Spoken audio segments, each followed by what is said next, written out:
Wow, a never opened Kenwood box from 1971. What's inside? KR-6170 receiver, cool. Probably some cables in this box. A microphone, weird. FM antenna, not weird. Wing nut brackets, kinda weird. And in here, a foot pedal. Does this thing sew too? Very weird. Let's get this beast out of the box and figure out what its deal is.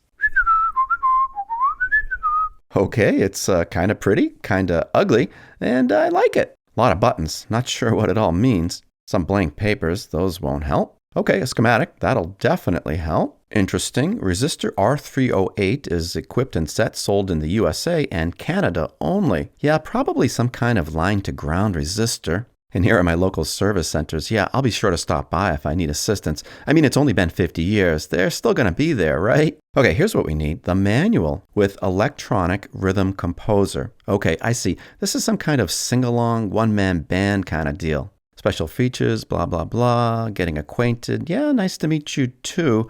Connection diagram. Okay, but where's the stuff about the drum machine and mic? Not here, but there's something about a power limiter. Geez, that seems unnecessary. I don't see this thing blowing up speakers with its massive power. Some more stuff here about connections. Okay, and a little blurb about turntable acoustic feedback. Yeah, don't put your turntable on your speakers, folks. Controls and functions. Okay, lay it on me. We got a power switch, speaker switch, 2 headphone jacks with independent level control. Yeah, that's pretty sweet. Selector lamps, a low-high power meter switch. Nice. Balance, volume, 50, 100, or full power limiters. Yeah, that's vastly overstated, I'm sure. FM stereo indicator, tuning meter, multi-presence control. Okay, interesting. That's some kind of built-in tone presets. Input selector, tuning knob, and some nice meters. What else? Reverberation.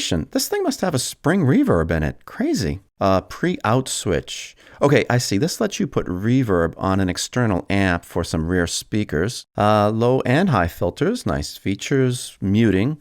Okay, here's our mic input. Actually, it looks like there are 2 for stereo, and we've got an independent level mixer. Not bad. A stereo mono switch with reverse. Another nice feature. Tape monitor, FM muting. Guitar input? Are you serious? Yeah, I'm starting to see why they call this the jumbo receiver. It's got everything, even a foot switch to control the drum machine. Well, they call it a rhythm composer.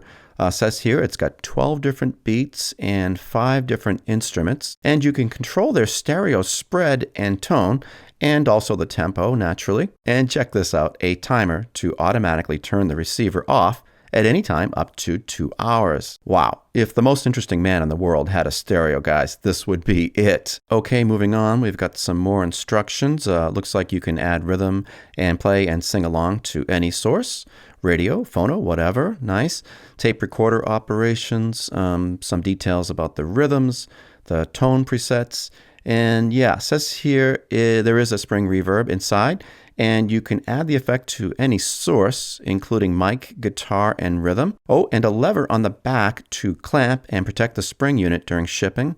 Fantastic, but a nasty typo here. Here we go, specifications. Yeah, what's the real power output of this thing? 180 watts, yeah, sure, from both channels into 4 ohms, and with a ridiculous amount of distortion. 150 watts dynamic, yeah, that's just more silliness. Okay, here we go, continuous watts. Yeah, both channels at 8 ohms, 33 watts. That's the real number, 33 watts per channel. About what I'd expect and respectable for an early transistor receiver. Okay, enough with the pictures. Let's look at the real deal. You can see it's really in perfect cosmetic condition. Control seems solid, just a little dust here. Tuning dial works, not the smoothest, but a decent feel. There's that crazy timer. Yeah, seems to be working. Let's check out the back. Caution, be sure to set this lever to release before using. Okay, yeah, that's our spring reverb clamp. A little more dust on the back than the front. Swing out AM antenna. Okay, here's the pre-out and amp input jacks. I always like these as it lets you split the receiver into a separate preamp and amp, and it gives you more versatility. Antenna jacks and 4 sets of speakers. Nice, but mind those impedances. And a convenient 120/240 switch, another nice feature. All right, let's get a look inside.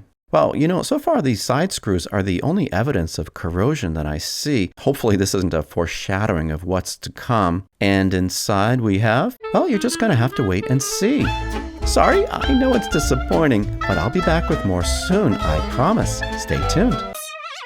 Looking for a shiny new gadget for your bench? Some good books on electronics, vintage hi-fi, or old radios? Indispensable tools, cleaners, or other products? Check out my new Amazon shop and help the channel. Lots of great products I actually own, use, and recommend, plus my thoughts on each one. Link in the description. To stay updated, please subscribe to my channel and click the bell to receive notifications when I release new videos. And if you like this video, give it a thumbs up. I'll see you soon.